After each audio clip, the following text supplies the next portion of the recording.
എൻ്റെ നാടിൻ്റെ പുരോഗതിയിൽ എനിക്ക് അഭിമാനമുണ്ട്. എൻ്റെ നാടിൻ്റെ ഒത്തൊരുമയിൽ എനിക്ക് അഭിമാനമുണ്ട്. എൻ്റെ നാടിൻ്റെ കലകളിൽ എനിക്ക് അഭിമാനമുണ്ട്. ഈ നാടിൻ്റെ വിദ്യാഭ്യാസത്തെക്കുറിച്ച് എനിക്ക് ചിലത് പറയാനുണ്ട്. വിദ്യാഭ്യാസത്തിന്റെ കാര്യം വരുമ്പോൾ കേരളത്തിലെ പാരന്റ്സ് വളരെ ഫ്രണ്ട്ലി ആറ്റിറ്റ്യൂഡാണ് കാണിക്കാറ്. നിനക്ക് എഞ്ചിനീയർ ആവണോ അതോ ഡോക്ടർ ആവണോ? ഫുട്ബോൾ. ഒരാൾക്ക് ഈ ലോകത്ത് സർവൈവ് ചെയ്യാൻ വേണ്ടിയിട്ടുള്ള ബേസിക് നീഡ്സ് എന്തൊക്കെയാണ്? Oxygen, water, shelter, food. But കേരളത്തിൽ നിങ്ങൾക്ക് സർവൈവ് ചെയ്യണമെങ്കിൽ നിങ്ങൾക്ക് പ്രീ പ്രൈമറി ആയിട്ടുള്ള എല്ലാ എക്സാമിലും ഫുൾ മാർക്ക് വേണം. അറ്റ്ലീസ്റ്റ് നിങ്ങളുടെ അയൽപ്പക്കത്തുള്ള പതിനേക്കാളും കൂടുതൽ മാർക്ക് നിങ്ങൾക്ക് വേണം. അല്ലെങ്കിൽ Kerala mummies turn to motivation mode.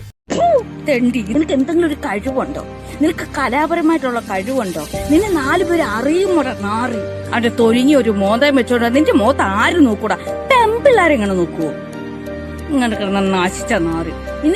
നീ ഷണ്ടനാടാ, ഷണ്ടൻ, പരമച്ചറ്റ ഷണ്ടൻ. Now I'm motivated. Guys, Keralam ഒരു ലൂപ്പിൽ ട്രാപ്പായി കിടക്കുകയാണ്. എനിക്കും ഒരു ഡോക്ടർ ആവാൻ പറ്റിയില്ല, എന്റെ മകനെയെങ്കിലും ഡോക്ടർ ആക്കണം.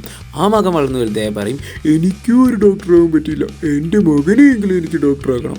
ആ മകൻ വളർന്നു വലുതായാലോ എനിക്കും ഒരു ഡോക്ടർ ആവാൻ പറ്റിയില്ല, എന്റെ മകനെയെങ്കിലും ഡോക്ടർ ആക്കണം. Oh shit. ഇനി അവന്റെ മകൻ, അവന്റെ മകന്റെ മകൻ, അവന്റെ മകന്റെ മകൻ, അങ്ങനെ തുടങ്ങി ഈ ഒരു ലൂപ്പ് കണ്ടിന്യൂ ചെയ്തുകൊണ്ടേയിരിക്കും.